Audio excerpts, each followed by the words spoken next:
You infiltrated the Vatican. The Cardinal was your boss. It's 6:47 a.m. in a side chapel of a church you have attended every morning for 11 months. The chapel is small. 12 pews, a wooden altar, a single stained glass window that turns the early light amber and red. You are the only person in it except for the man kneeling 2 rows in front of you. His name is Cardinal Aldo Ferrante, 67 years old. Prefect of the Secretariat for the Economy, the Vatican's chief financial officer, the man who oversees the movement of approximately 4 billion euros in church assets across 47 countries. He was appointed to the role 3 years ago specifically to clean up a financial system the previous administration had allowed to become structurally corrupt. He is here every morning at 6:45. You know this because for 11 months you have been here at 6:43. You know the Cardinal because he is your supervisor. Not in the cover sense, not a relationship you cultivated as part of the operation. In the literal sense.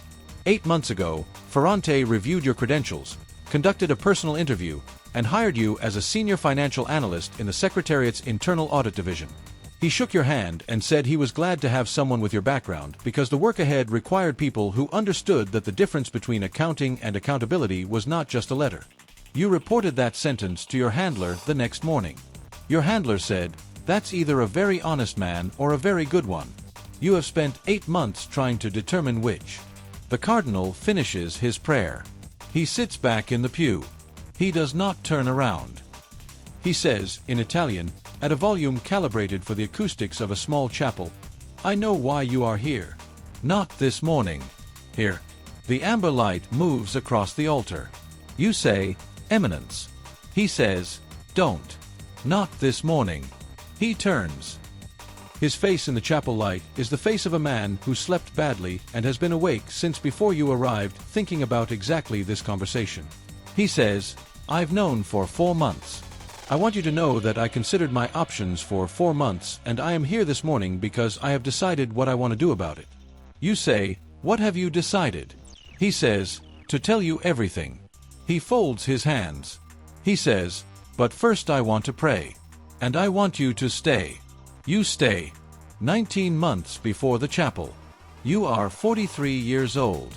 17 years with the FBI's Financial Crimes Unit, the last 5 seconded to the Department of Justice's Transnational Organized Crime Section. You have worked sovereign wealth fund manipulation, offshore tax evasion schemes, the specific intersection of legitimate financial institutions and criminal money flows that constitutes the most sophisticated tier of economic crime.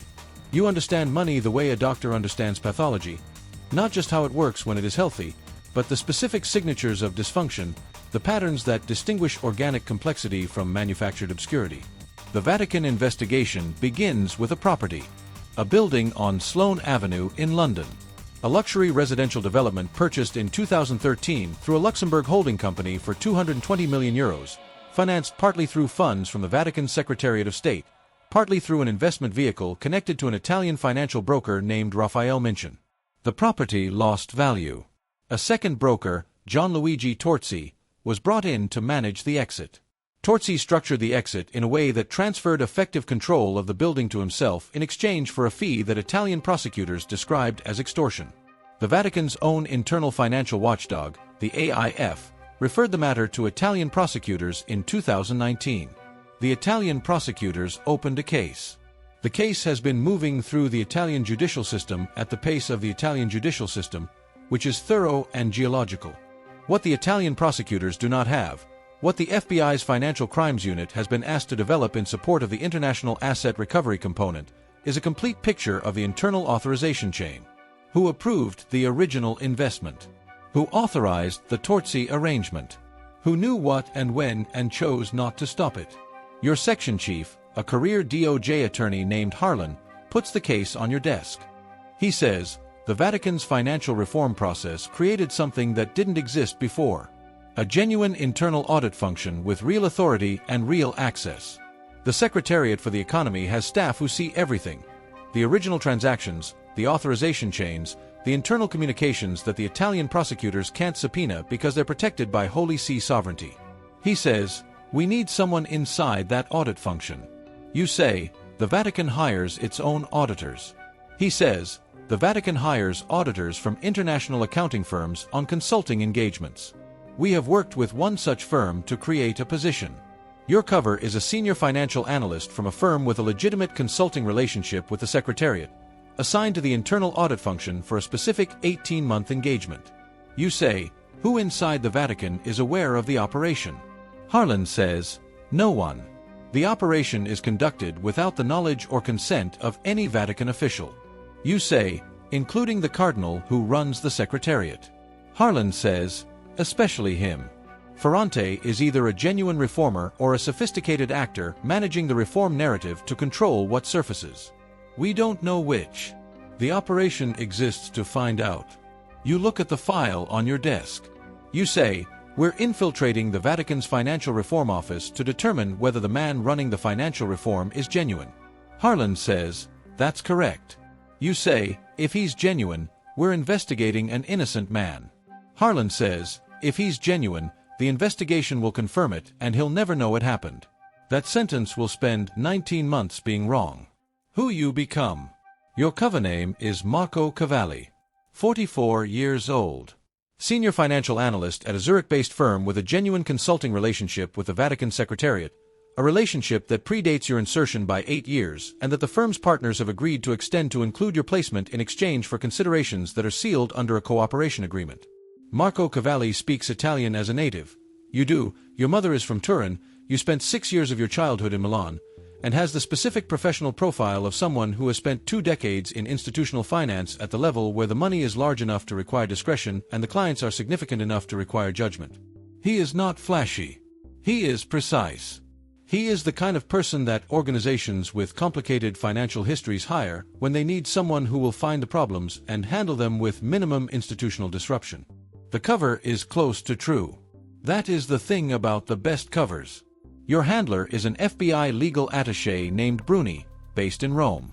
Contact happens through a dead drop in the Borghese Gallery, a folded note left in the coat check twice weekly, retrieved by a rotation of consular staff.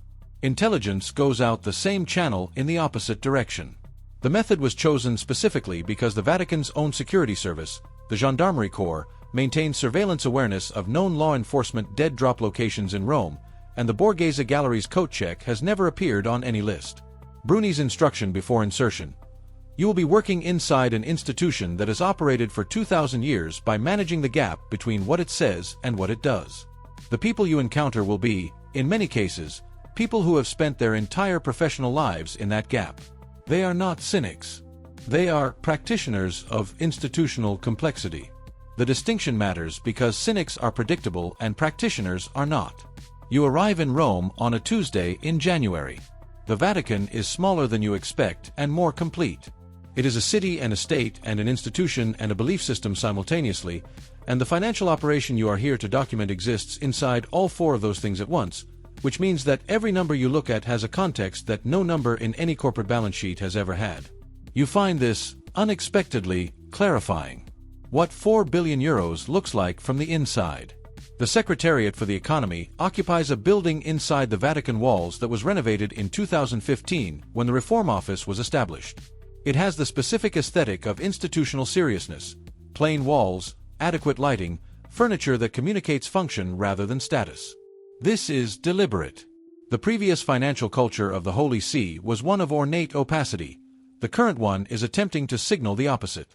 Ferrante runs it like a man who believes in what he is doing. This is the first thing you notice. The second thing you notice is that believing in what you are doing and being effective at it are not the same thing, and the gap between Ferrante's genuine commitment to financial reform and the institutional resistance that surrounds that commitment is the gap where the investigation lives. The internal audit function has access to everything in theory. In practice, access is a negotiation that happens one document request at a time, one department at a time, against the accumulated institutional inertia of a bureaucracy that has been doing things a certain way since before the United States existed as a country. You learn the negotiation. Month 2. You request the original authorization documentation for the London property investment. It takes 3 weeks to arrive. When it arrives, 3 signature pages are missing. Month 3. You request the internal communications relating to the Torzi engagement. You receive a selection. The selection is curated in a way that is technically compliant and substantively incomplete. Month 4. You request a meeting with the Secretariat of State's Financial Attaché to discuss the authorization chain. The meeting is scheduled, postponed, rescheduled, and then held, attended by the attaché's deputy, who has no authorization knowledge and explains this at length. You report each of these obstacles through the Borghese coat check. Bruni's responses. Document the obstruction. The obstruction is part of the case. Month 5. Ferrante calls you into his office. He says, "I've been watching how you work. You ask for things, and when you don't get them, you ask differently. You don't accept incomplete responses, and you don't make enemies while rejecting them. That's a specific skill. You say, the audit function is only useful if people believe it can reach the documents it needs." He says, "Yes. And most of the people in this building believe it cannot. I need someone on my staff who can change that belief." He offers you a promotion, not in title, in access. Direct reporting relationship to his office. Authorization to request documents through his signature rather than through the standard departmental channels. You report this to Bruni. Bruni says, "Take it." You take it. What you do not report to Bruni, what you sit with for 3 days before deciding it is not operationally material, is that the promotion feels different from the promotions that come from performing competence for an organization you are investigating. It feels like being seen by someone who is looking for the same thing you are looking for, without knowing that you are looking for it. Month 7. The authorization chain. With Ferrante's direct authorization, the documents arrive. Not all of them. The Vatican has layers of sovereignty and secrecy that no level of internal audit authorization fully penetrates. But enough. The authorization chain for the London property investment runs as follows. The initial investment was approved by the Secretariat of State's Financial Desk in 2013, authorized by a deputy secretary who is no longer in the role. The investment vehicle was structured by Minchin with the knowledge of 3 Vatican officials, 2 of whom are retired, 1 of whom is currently serving in a different capacity. The Torzi engagement was approved by a different authorization chain, narrower, involving 2 officials in the Secretariat of State who were, by the documentation, aware that the fee structure was irregular and chose not to escalate. The 2 officials who chose not to escalate. Their names are in the documents. Neither of them is Ferrante. Ferrante's name does not appear in any authorization document for the London investment. His appointment as prefect came 18 months after the Torzi engagement concluded. He inherited the situation. The evidence suggests he has been attempting, since his appointment, to untangle it, and that the institutional resistance to the audit function's document requests is not coordinated obstruction from above, but the accumulated defensive behavior of a bureaucracy protecting its own against a reform process it does not trust. You sit with this for a week before reporting it. Not because you are withholding intelligence. Because what you are reporting is that the man you were inserted to investigate is, by every document you can access, exactly what he says he is. You report it. Bruni is quiet for 48 hours. His response. Continue. The 2 officials. Document the authorization chain fully. Ferrante's role in the reform process. Document that too. You continue. Ferrante tells you things in those months that he does not tell his own staff. About the resistance. About the specific officials who route document requests to delays. About the 2 officials whose names you already have from the authorization chain. He names them to you, in his office, as people who have been obstructing the audit function without directly challenging his authority. He is building the same case you are building. He does not know you are building it. What he knows and doesn't say. Month 8. Ferrante is authorized by the Pope to expand the Secretariat's audit jurisdiction to include the Secretariat of State's financial records, a historic, contested expansion that has been resisted for 3 years and that, when it happens, is described in Vatican communications as a natural evolution of the reform process. The expansion gives you access you have never had. In month 9, you find the missing signature pages from the London investment authorization. They were in the Secretariat of State's archive, misfiled under a different investment reference number. The misfiling is not accidental. You can see, from the file metadata, that the documents were accessed and reclassified 8 years ago. The reclassification is dated 6 weeks after the Italian prosecutors began their inquiry. You photograph everything. You report everything. In month 10, Ferrante begins telling you things about the institution that go beyond the case. About his own history, 30 years in the Curia, the specific education in institutional human nature that 3 decades inside a 2,000-year-old organization provides. He talks about the relationship between faith and institution, the specific tension of an organization that believes it serves something absolute and behaves like something all too human. He says, one afternoon, the Church's financial scandals are not failures of faith. They are failures of accountability. Faith and accountability are not the same thing. A man can believe completely and still be capable of enormous institutional dishonesty because the dishonesty happens at the level of institution, not belief. You say, and the reform? He says, the reform is an attempt to install accountability where faith has been asked to do its work. It is not going well. It is going. He looks at you. He says, you understand this in a way that my other staff do not. I've been trying to understand why. You say, I've worked in institutions that have the same problem. He says, yes.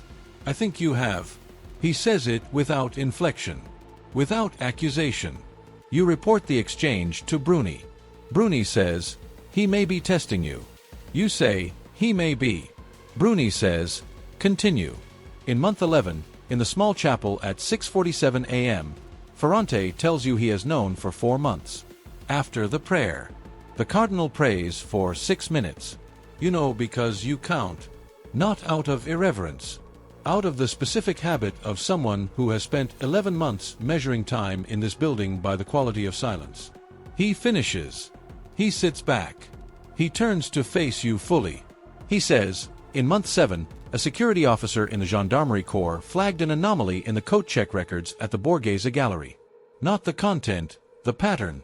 Twice weekly visits by the same credential, always the same coat check attendant, never a coat. He says, the gendarmerie brought it to me because my office had recently authorized an expanded audit engagement with an analyst from a Zurich firm. The timing aligned.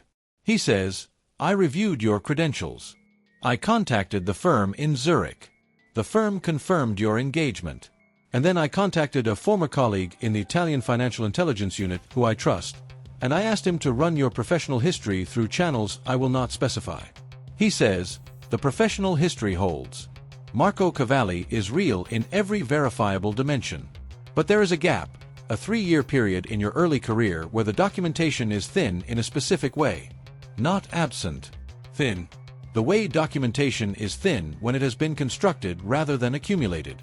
You say, what did you do with that? He says, nothing for 4 months. I considered my options. I prayed about it, which is a thing that people in my position do and that I understand sounds inadequate to someone in yours. And I arrived at a decision. You say, to tell me.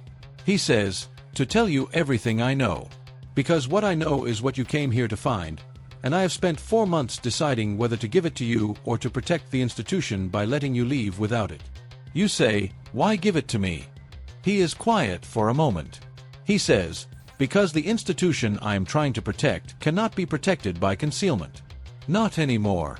It has been protected by concealment for long enough. The things that happened with the London property, the authorization chain, the 2 officials who chose not to escalate, these things need to be known.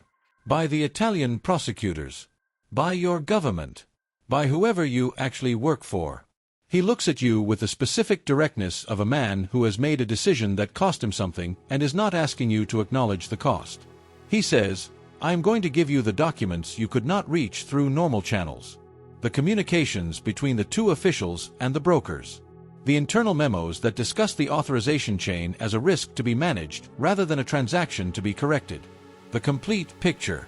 You say, why didn't you give these to the Italian prosecutors yourself? He says, because the Holy See's sovereignty makes direct production politically complicated. Because the documents leaving through an authorized audit channel, even a compromised one, creates a different legal basis than a unilateral disclosure by a Vatican official. He looks at his hands. He says, and because I needed to know, first, that the person receiving them understood what they were receiving. Not just legally, morally. He looks up. He says, do you? The chapel is very quiet. You say, yes. He nods. He says, then come to my office at 9. I will have them ready. What 9 o'clock produces. The documents are 43 pages.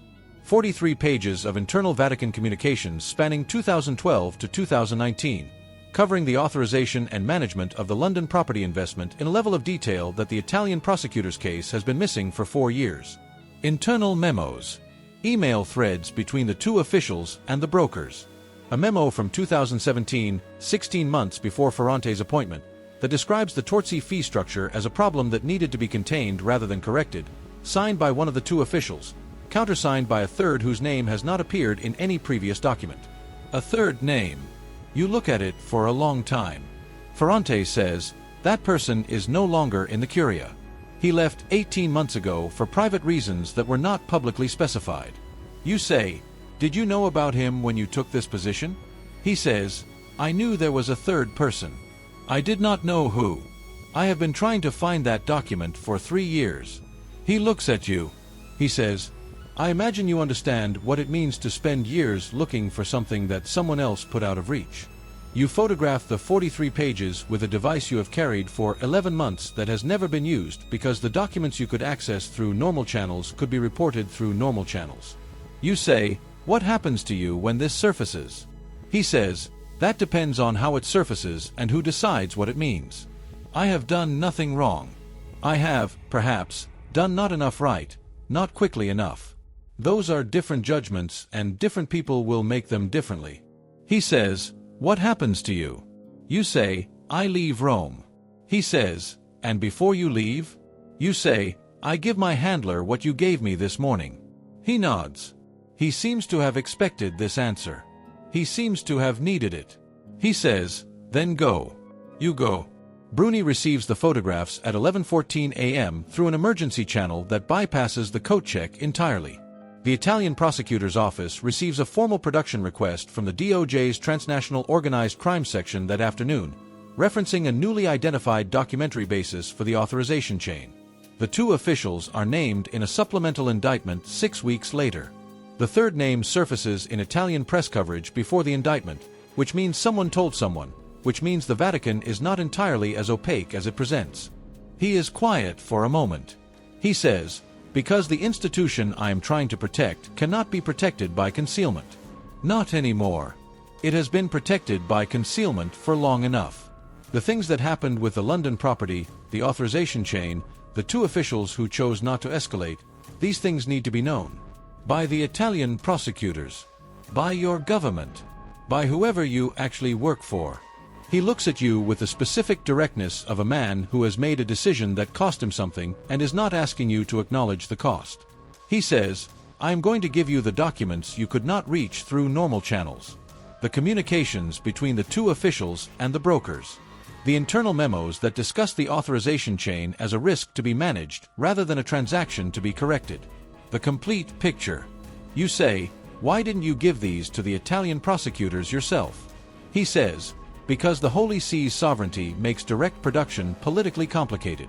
Because the documents leaving through an authorized audit channel, even a compromised one, creates a different legal basis than a unilateral disclosure by a Vatican official. He looks at his hands. He says, and because I needed to know, first, that the person receiving them understood what they were receiving. Not just legally, morally. He looks up. He says, do you? The chapel is very quiet. You say, yes. He nods. He says, then come to my office at 9. I will have them ready. What 9 o'clock produces. The documents are 43 pages. 43 pages of internal Vatican communications spanning 2012 to 2019, covering the authorization and management of the London property investment in a level of detail that the Italian prosecutor's case has been missing for 4 years. Internal memos. Email threads between the two officials and the brokers. A memo from 2017, 16 months before Ferrante's appointment, that describes the Torzi fee structure as a problem that needed to be contained rather than corrected, signed by one of the two officials, countersigned by a third whose name has not appeared in any previous document. A third name. You look at it for a long time. Ferrante says, that person is no longer in the Curia. He left 18 months ago for private reasons that were not publicly specified. You say, did you know about him when you took this position? He says, I knew there was a third person. I did not know who. I have been trying to find that document for 3 years. He looks at you. He says, I imagine you understand what it means to spend years looking for something that someone else put out of reach. You photograph the 43 pages with a device you have carried for 11 months that has never been used because the documents you could access through normal channels could be reported through normal channels. You say, what happens to you when this surfaces? He says, that depends on how it surfaces and who decides what it means. I have done nothing wrong. I have, perhaps, done not enough right, not quickly enough. Those are different judgments and different people will make them differently. He says, what happens to you? You say, I leave Rome. He says, and before you leave? You say, I give my handler what you gave me this morning. He nods. He seems to have expected this answer. He seems to have needed it. He says, then go. You go. Bruni receives the photographs at 11:14 a.m. through an emergency channel that bypasses the coat check entirely. The Italian prosecutor's office receives a formal production request from the DOJ's Transnational Organized Crime Section that afternoon, referencing a newly identified documentary basis for the authorization chain. The two officials are named in a supplemental indictment 6 weeks later. The third name surfaces in Italian press coverage before the indictment, which means someone told someone, which means the Vatican is not entirely as opaque as it presents.